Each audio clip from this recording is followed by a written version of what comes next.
Hi, I'm John Blackburn, and this is Entertainment Matters. This is a podcast for people who make live entertainment happen. I talk with people from across entertainment and beyond to explore how we think about our work and how we put that thinking into practice. Okay, so in this week's episode, I'm going to refer back to something the fantastic Steve Caswell said in his interview episodes, and that is there's a moment in the conversation where he says, when talking about a piece of entertainment, he says it's got to work creatively, it's got to work operationally, and it's got to work commercially. In the organizations that Steve mainly works with, those perspectives, if you like, may be represented by actual sort of separate departments or people. And even when you're creating a piece of entertainment or your own or with a different group of people within a smaller operation, you can still deliberately treat this creative, operational, commercial set as three different perspectives from which you can examine the work. In fact, a substantial part of my work as a coach involves helping someone see a situation from a different, possibly more resourceful perspective. Different perspectives cause us to notice different information about a situation, a challenge, or an opportunity. And they help us to ask different kinds of questions and therefore get different kinds of solutions. Many people listening to this now will probably feel reasonably comfortable with the creative perspective, what to make, how to make it, and what the audience should experience. And it could be a useful exercise for your work to develop or experiment with developing stronger operational and commercial perspectives. Now, one interesting and fun way to do that is to choose a model for each perspective. So pick someone you know or someone whose work you know well, who seems to have a particularly strong operational and then later commercial way of thinking. Don't worry too much at first about finding the correct definition of operational or commercial. It's actually better to start with what you think those words mean exactly. Later, the model can be tested, updated, and refined. And I'll talk about some ways to do that a little bit later on. So when it's safe and convenient to do so, identify and write down someone that you know or know about who has a strong operational perspective. And then separately, someone you know or are aware of who has a strong commercial perspective. Now, what I'm going to do is I'm going to take you through the process using the operational person. And then obviously later you can then repeat the process for the commercial perspective. So consider what you already know or can reasonably imagine about how this person, this model you've chosen for the operational way of thinking, already thinks. So, for example, what do they consider important when they look at a piece of entertainment? What are they looking at and listening for or getting a feel or a sense of when they look at a piece of entertainment and how it's progressing or how it works? What kinds of questions might they ask themselves or other people to identify whether something is operationally sound or how it can be improved? Also, what information might make them think, yes, this is going to work, or no, this needs some attention? What kinds of feedback might they be paying attention to? And then, when it's safe to do so, definitely not whilst you're driving, sit somewhere comfortable and close your eyes.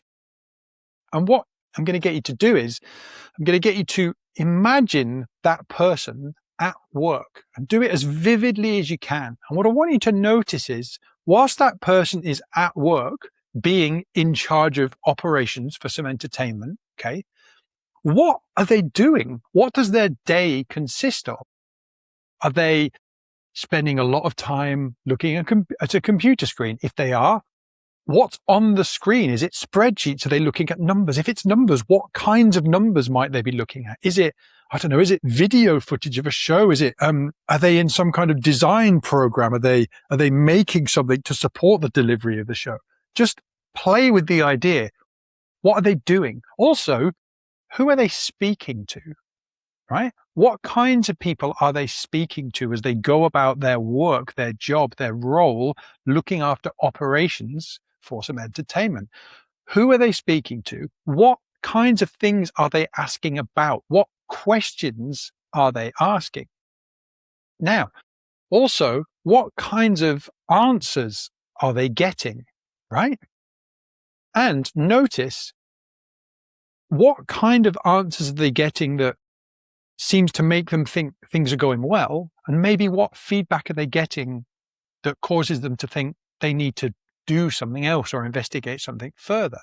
Again, it's that even that initial question of what are they doing also include where are they doing it. I mentioned, are they working at a laptop, but are they in a venue? Are they attending meetings? Now, when you've done that and you've got a sense of what a day might look like for them, and again, this is all imagination at this stage. When you've done that, what is it like if you expand the timeline out from just a day at work for them? What if you were to watch them, imagine watching them from day one of a piece of entertainment being created up until, I don't know, the end of its first successful run in operations, being operated, being performed, being delivered? What do they do? What are they interested in early on in the process? What kinds of questions do they ask? What's important to them?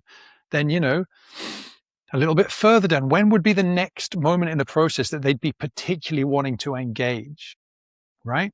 And go all the way through to the successful delivery. What kinds of things are important to them? What questions do they ask? What kinds of feedback are they looking for? What makes them feel like things are going really well? Now, once you've watched them doing this, even if just for a few moments, once you've got a sense of what it might be like, what I want you to do is repeat the process, but this time I want you to imagine stepping into that person that you've chosen as your model for operations thinking. I want you to step into that person and see things as if through their eyes, and then repeat the same thing again. Watch a project unfold and just see what information you can gather, literally seeing it from their perspective. Notice what you feel when you get good, useful feedback. Notice what makes you not feel so sure, or what kinds of things you hear that make you need to investigate further. Run through the whole sort of life cycle of the project. Just pay attention to whatever you can pick up that could be useful. And notice, once again, what do they think is important? What questions do they ask other people? What questions do they ask themselves? And what evidence or feedback do they need to decide that the project is working? All right. And when you've done that, obviously, open your eyes and make a bunch of notes underneath that operations and then that model's, that person's name. Like, write it all down.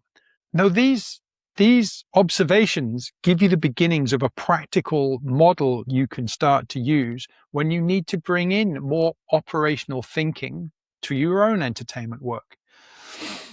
And when you've done that, repeat the whole process with the person that you've chosen, the model you've picked for someone who has a particularly strong commercial perspective.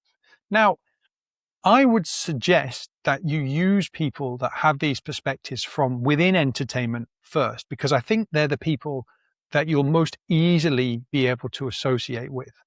And it is true that, as you'll hear later, as you expand the clarity, if you like, of your models and the clarity and the depth of your understanding, you might well pick commercially minded people from outside of entertainment.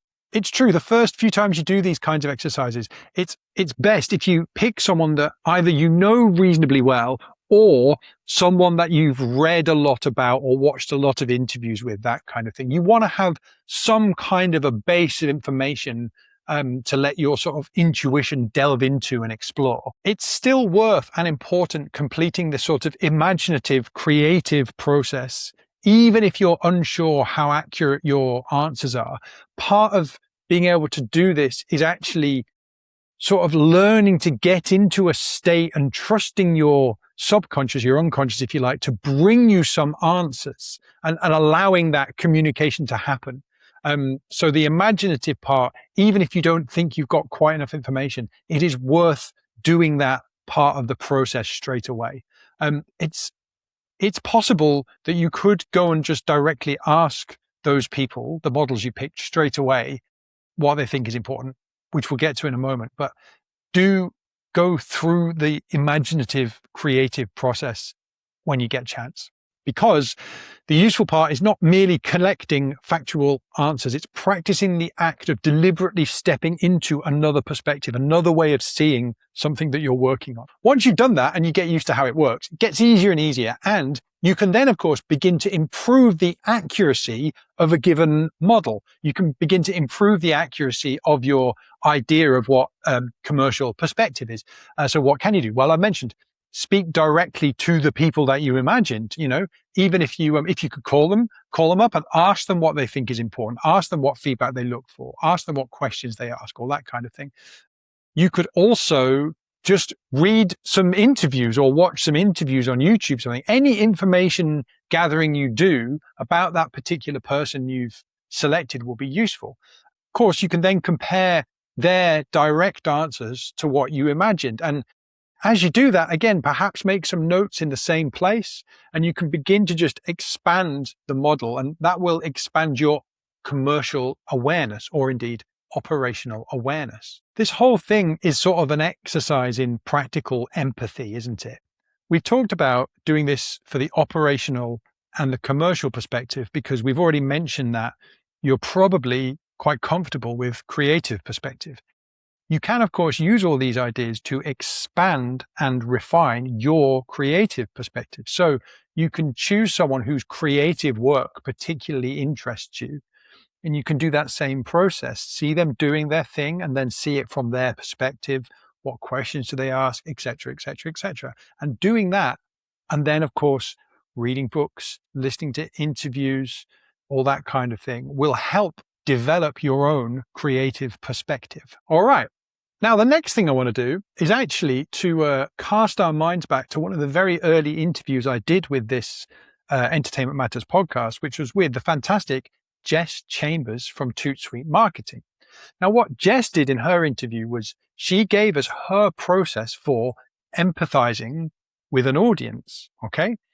She did a very similar process to the one I've just described, but with an audience member. So it would absolutely be worth going back and having a listen to how she suggests that you do that. And if you want, apply that same process that I just mentioned there for the creative, operational, commercial perspectives, apply it to the audience perspective. Imagine an individual audience member. How do they get to the venue? What do they enjoy about the show? All of that kind of thing. And that would give you 4 really useful perspectives from which to look at your work in live entertainment. The audience perspective, the creative perspective, the operational perspective, and the commercial perspective. The purpose of a model is not to declare one final correct description of reality. It's to give you another way to look at a real situation so that you can notice something different and potentially produce a different result. My practitioner producer model, which you can watch and read about on my website, the main purpose of that model is to provide a shift in perspective. So separating out the delivery of the work and then also the creation of work, the creation of opportunities. To just move the way that we think about something so that we can see new possibilities. And finally, if you're interested, as I am, in further developing your ability to take on these other perspectives, and of course, you work in entertainment, I would really encourage you to check out some work by a guy called Robert Dilts. Very briefly, Robert Dilts was an early contributor to this neuro-linguistic programming or NLP stuff that I do a lot of work with in my coaching. He wrote a series of publications called Strategies of Genius, where he modeled the thinking processes of a number of very notable figures, including Walt Disney.